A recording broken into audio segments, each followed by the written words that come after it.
अस्सलाम वालेकुम dear students, उम्मीद है आप सब ठीक होंगे और अपना ख्याल कर रहे होंगे। आपके लिए हमने ऑनलाइन क्लासेस का फिर से आगाज़ किया है क्योंकि कोरोना की वजह से कोविड-19 की वजह से ऐसी कंडीशंस आ गई जिसकी वजह से फ़िज़िकल क्लासेस जो है बेटा उनको मेंटेन रखना हमारे लिए मुमकिन नहीं रहा। तो खैर second year chemistry zero chapter हम पढ़ने जा रहे हैं।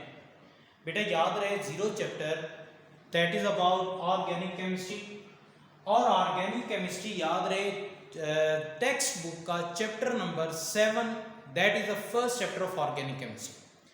अच्छा, चैप्टर नंबर 7 से लेकर 14 तक ये आपके पास क्या बेटा ऑर्गेनिक केमिस्ट्री है। और आमतौर पर सेकेंड ईयर में हम ऑर्गेनिक केमिस्ट्री को पहले पढ़ा करते हैं ताकि इससे कवर हो जाए, सिलेबस ये जल्दी कवर हो जाए। आमतौर पर देखा ये गया है बोर्ड का पेपर जो है वो 60% ऑर्गेनिक केमिस्ट्री से बनता है, तो लिहाजा पहले इसको पढ़ते हैं। और ज़ीरो चैप्टर कौन सा चैप्टर है? याद रहे बेटा ज़ीरो चैप्टर में हम लोग तमाम ऑर्गेनिक कंपाउंड्स का इंट्रोडक्शन पढ़ते हैं। इंट्रोडक्शन में उनका नॉमेनक्लेचर आ जाएगा, उनका जनरल इंट्रोडक्शन शामिल होगा, फंक्शनल ग्रुप्स होंगे। इसका पढ़ने का फ़ायदा ये होगा कि ज़ीरो चैप्टर पढ़ने के बाद जब आप ऑर्गेनिक केमिस्ट्री पर आओगे तो आपको ऑर्गेनिक केमिस्ट्री पढ़ना और उसको समझना बहुत आसान हो जाएगा। तो देखें, शुरू करते हैं। सबसे पहले ऑर्गेनिक केमिस्ट्री की डेफिनेशन याद रहे बेटा, study of compounds of carbon, hydrogen and their derivatives. बेटा देखें, ऑर्गेनिक कंपाउंड में कार्बन क्या होता है? That is very much important element. यानी कोई ऑर्गेनिक कंपाउंड ऐसा नहीं हो सकता जिसमें कार्बन ना मौजूद हो।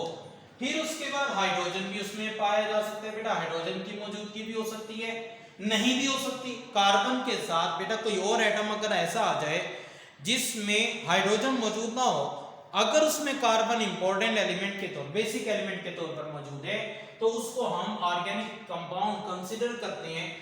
तो किस टाइप में आएगा बेटा? वो डेरिवेटिव की टाइप में आता है। किसकी बेटा? किसमें? डेरिवेटिव की टाइप। देखिए भाई, डेरिवेटिव क्या है? कार्बन एटम के साथ अगर हम क्या करते हैं, हाइड्रोजन एटम ऐसे लगा देंगे, मीथेन का फार्मूला बनता है बेटा। मीथेन में कितने हाइड्रोजन है बेटा? 4 हाइड्रोजन एटम्स हैं। इनको हम यहां से रिप्लेस कर दें बाय द क्लोरीन एटम, तो कार्बन टेट्राक्लोराइड बनती है बेटा।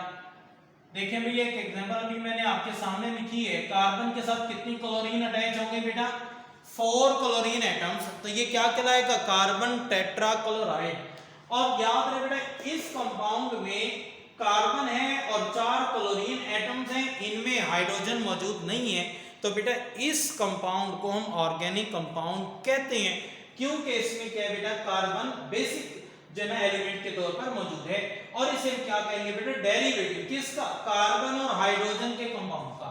तो खैर ये तो इसकी जनरल डेफिनेशन है जिसमें हमने कहा कि carbon as a basic element के तौर पर मौजूद होता है। देखिए इसकी एग्जांपल क्या हो सकती है बेटा ऑर्गेनिक कंपाउंड की? इथाइल अल्कोहल C2H5OH, जिसे हम कार्बन इसमें भी मौजूद है, हाइड्रोजन भी है, ऑक्सीजन भी आ गया। डाइमिथाइल ईथर, इसमें ऑक्सीजन कार्बन हाइड्रोजन है बेटा। ग्लूकोज, कार्बन हाइड्रोजन और ऑक्सीजन मौजूद है। याद रहे ऑर्गेनिक कंपाउंड्स में जो कार्बन हाइड्रोजन के साथ ऑक्सीजन आ रही है, ऑक्सीजन के अलावा कुछ और भी एलिमेंट्स यहां मौजूद हो सकते हैं जिनमें sulphur, chlorine, fluorine, bromine, iodine, nitrogen और इस तरह से बाकी एलिमेंट्स मौजूद हो सकती हैं। मेटल्स भी इवन के बाद दफा आ जाती हैं। तो कहने का मतलब है ऑक्सीजन के अलावा ये बाकी एलिमेंट्स भी ऑर्गेनिक कंपाउंड्स में मौजूद हो सकते हैं। एक्सेप्शनल केस भी है बेटा। याद रहे कुछ एलिमेंट्स ऐसे हैं जो हैं तो कार्बन के कंपाउंड, बेटा वो किनके कंपाउंड हैं? कार्बन के, लेकिन हम उनको ऑर्गेनिक कंपाउंड कंसीडर नहीं करते। उसकी वजह भी देखते हैं, लेकिन पहले एग्जांपल देखें। यहां पे हमने लिखा कि some carbon compounds are not studied as organic compounds. जी कौन कौन से वो? Number 1 carbonates, number 2 bicarbonates, number 3 metal carbides, number 4 metal cyanides, number 5 carbon dioxide और नंबर 6 कार्बन मोनोऑक्साइड। बेटा ये कुछ ऐसे कंपाउंड्स हैं, यूं कह लें कुछ ऐसे पार्ट ये यूं कह लें कि आपके पास यहाँ पर रेडिकल्स हैं जिनको हम ऑर्गेनिक रेडिकल के तौर पर स्टडी नहीं करते, बल्कि इनको इनऑर्गेनिक रेडिकल बोलते हैं। ये इनऑर्गेनिक कंपाउंड है, यानी जितने कार्बोनेट होंगे, सोडियम कार्बोनेट है, मैग्नीशियम कार्बोनेट है, पोटेशियम कार्बोनेट है, ये सब के सब क्या होंगे बेटा, inorganic. Bicarbonate, metal carbide MC, metal जब किसी कार्बन से डायरेक्ट अटैच हो जाए तो बेटा उसे मेटल कार्बाइड बोलते हैं। जैसे कैल्शियम के साथ कार्बन अटैच हो जाए तो कैल्शियम कार्बाइड कहलाता है। इसी तरह से metal cyanide, carbon dioxide, carbon monoxide, बेटा ये वो कंपाउंड है जिन जो हैं तो कार्बन के, लेकिन हम उनको ऑर्गेनिक कंपाउंड के तौर पर कंसीडर नहीं करते, बल्कि हम इनको एज इनऑर्गेनिक कंपाउंड स्टडी करते हैं बेटा। रीजन उसकी क्या है बेटा, इसमें नेचर ऑफ कार्बन एटम वो डिफरेंट होती है। Nature of carbon atom is different. क्या मतलब डिफरेंट बेटा, जब भी कार्बन ऑर्गेनिक कंपाउंड में होती है, नंबर 1 उसमें पोलैरिटी ना होने के बराबर होती है, बहुत कम पोलैरिटी होती है, यानी इसका बॉन्ड जो होता है वो नॉन पोलर होता है, जबकि यहाँ पर बॉन्ड कार्बन का पोलर बन रहे, लिहाजा nature of carbon atom different होता है। इसीलिए हम क्या करते हैं, इन कंपाउंड्स को इनऑर्गेनिक कंपाउंड कंसीडर करते हैं। फिर दूसरा जो इंपॉर्टेंट पॉइंट है वो क्या है बेटा, absence of organic compound functional group. बेटा याद रखें, इन कंपाउंड्स में कोई भी ऐसा फंक्शनल ग्रुप नहीं है जो कि हम ऑर्गेनिक कंपाउंड्स में कंसीडर करते हो या ऑर्गेनिक कंपाउंड्स में उनको पढ़ते हो। तो इसका मतलब ये हुआ, ये कार्बन के कंपाउंड्स हैं लेकिन हम इनको इनऑर्गेनिक कंपाउंड के तौर पर कंसीडर करते हैं। वजह के 2 पॉइंट्स आपके सामने लिखे होंगे। फिर इसी तरह से इंपॉर्टेंस देखिए बेटा ऑर्गेनिक कंपाउंड्स की। भाई याद रहे बेटा, लाइफ रिएक्शन जितने भी हैं उनमें से अक्सर जो है वो क्या बेटा, ऑर्गेनिक इन नेचर है जी। मसलन रेस्पिरेशन, बेटा रेस्पिरेशन में क्या होता है, ग्लूकोज मॉलिक्यूल की ब्रेकडाउन होती है, ब्रेकडाउन ऑफ ग्लूकोज, और फिर उसमें से एनर्जी रिलीज होती है, वो एनर्जी फिर ऑर्गेनिज्म उसको अब्सॉर्ब करता है, रेस्पिरेशन। तो इसका मतलब है कौन सा मॉलिक्यूल इसमें इन्वॉल्व है, ग्लूकोज। और ग्लूकोज क्या है बेटा, ऑर्गेनिक कंपाउंड है। फोटोसिंथेसिस में बेटा ग्लूकोज की फॉर्मेशन होती है, formation of glucose in the presence of sunlight. अब यहां पे ग्लूकोज इन्वॉल्व है। डाइजेशन में बेटा मुख्तलिफ मॉलिक्यूल्स हैं जिनकी डाइजेशन की जाती है और उनसे फिर वो ऑर्गेनिक कंपाउंड्स होते हैं, ऑर्गेनिक मॉलिक्यूल्स होते हैं जिनकी डिकम्पोजिशन की जाती है। रिप्रोडक्शन में भी हार्मोन्स इन्वॉल्व होते हैं बेटा, और वो हार्मोन्स क्या होते हैं, they are organic in nature. तो कहने का मतलब है लाइफ जो है बेटा इन प्रोसेसेस के कॉम्बिनेशन का नाम है, और इन प्रोसेसेस के दौरान जो केमिकल रिएक्शन हो रहे हैं वो रिएक्शन उसमें ऑर्गेनिक कंपाउंड्स इस्तेमाल होते हैं। इसी तरह से डेली लाइफ में जो हम मटेरियल यूज करते हैं उनमें भी ऑर्गेनिक कंपाउंड शामिल हैं जी। उनको बनाने के लिए कौन कौन से ऑर्गेनिक कंपाउंड्स हम यूज करते हैं, मसलन जो प्रोडक्ट्स हैं हमारे पास, number 1 paper, plastic, rubber, petrochemical, fertilisers, drugs, dyes, paints, इसके अलावा भी कॉस्मेटिक्स हो गया, ठीक है जी, बाकी मेडिसिन हो गई, ये सब के सब बनाने के लिए हमें ऑर्गेनिक कंपाउंड की जरूरत पड़ती है। बेटा पेपर जो it is made up from cellulose, plastics polymers के बने हुए, रबर भी पॉलीमर का, पेट्रोकेमिकल्स क्या मतलब यानी पेट्रोलियम से ऑब्टेन होने वाले जितने भी प्रोडक्ट्स हैं उनको हम पेट्रोकेमिकल्स बोलते हैं। फर्टिलाइजर्स में बेटा ऑर्गेनिक कंपाउंड्स को प्रिपेयर किया जाता है जिनको फिर हम क्या करते हैं बेटा, प्लांट्स की ग्रोथ को स्पीड अप करने के लिए यूज करते हैं। ड्रग्स, डाइज, पेंट्स, जितने भी कंपाउंड्स हैं इनमें ऑर्गेनिक कंपाउंड इस्तेमाल होता है।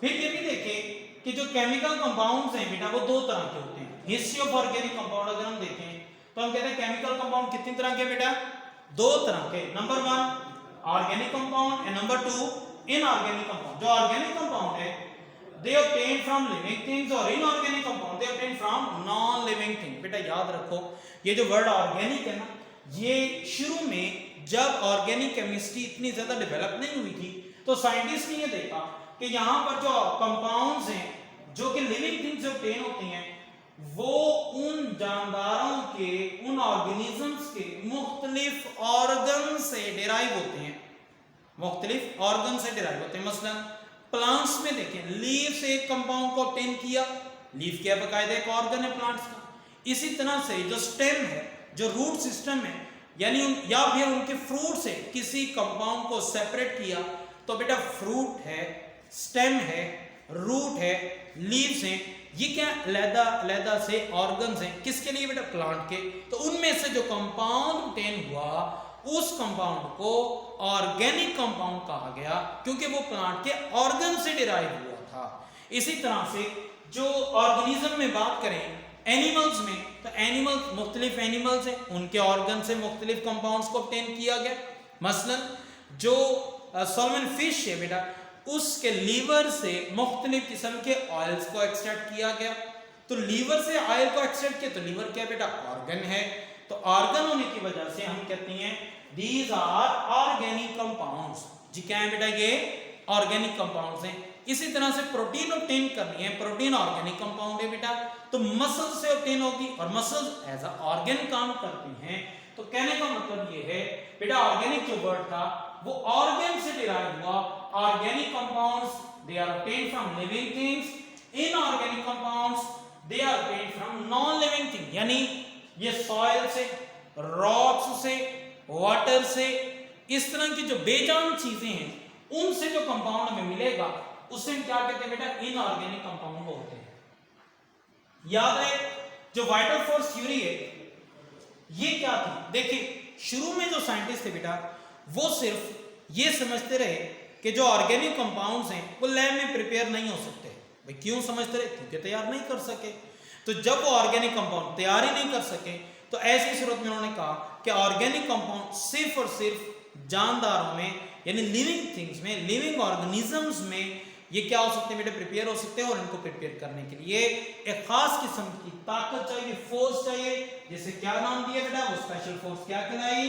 That is called vital force. क्या कहलाई बेटा? ये वाइटल फोर्स कहलाई, यानी एक खास किस्म की ताकत है जो कि जानदारों में इन कंपाउंड्स को प्रिपेयर करती है। और इन कंपाउंड्स को प्रिपेयर करने के लिए वो फोर्स चूंकि अवेलेबल नहीं है, लिहाजा इन कंपाउंड्स को हम लैब में तैयार नहीं कर सकते। This theory was called vital force theory. Vital force theory जो ना उस वक्त रिजेक्ट कर दी गई थी। किसने रिजेक्ट की थी? फ्रेडरिक वुलर ने। बेटा ये साइंटिस्ट था फ्रेडरिक वुलर, उसने क्या किया? सबसे पहले यूरिया को तैयार किया। बेटा उसने किसको तैयार किया? यूरिया कंपाउंड को।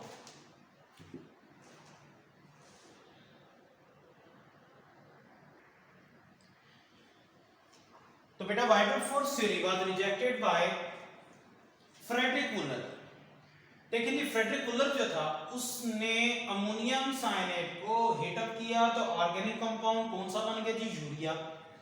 बेटा ये अमोनियम साइनेट है, इट इज इनऑर्गेनिक कंपाउंड, जबकि यूरिया क्या है बेटा? It is organic compound. याद रहे बेटा जो इनऑर्गेनिक कंपाउंड है यानी ammonium cyanate, this was obtained from non living thing, rocks में से मिल सकते हैं बेटा ये, ठीक है जी।